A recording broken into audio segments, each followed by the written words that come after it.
இன்னைக்கு இந்த உலகத்துல நடந்த மிஸ்டீரியஸ் ஆனா 3 நிகழ்வுகளை பார்ப்போம். அதுக்கு முன்னாடி நம்ம சேனலை சப்ஸ்கிரைப் பண்ணலானும் பரவாயில்ல, ஒரு லைக் பண்ணுங்க. மபிமி சைலண்ட் சோன். மெக்சிகோவில் உள்ள மர்மமான இந்த இடத்துல எந்த ரேடியோ சிக்னல்களும் ஜிபிஎஸ் டிவைஸும் வேலை செய்யாது. இங்க இருக்க அதிகப்படியான ரேடியேஷனால பறவைகளோட சத்தமும் காற்றின் சத்தமும் கூட கேட்காதுன்னும் அதுக்கு காரணம் கனிம கலவை இங்க கொட்டி கிடக்கிறதால தான் சயின்டிஸ்ட் சொல்றாங்க.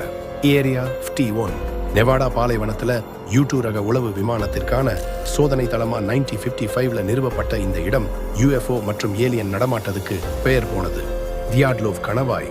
பிப்ரவரி 1959ல 9 அனுபவம் வாய்ந்த கிளைம்பர்ஸ் யூரல் மலைகளுக்கு ஒரு பயணத்தை ஆரம்பிக்கிறாங்க.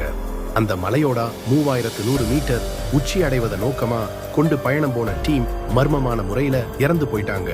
சோவியத் அதிகாரிகள் இத பனிச்சரிவுதா காரணம்னு சொல்றாங்க. இன்னும் சிலர் இதை எட்டி என்ற பனி மனிதனா இருக்கும்னு சொல்றாங்க.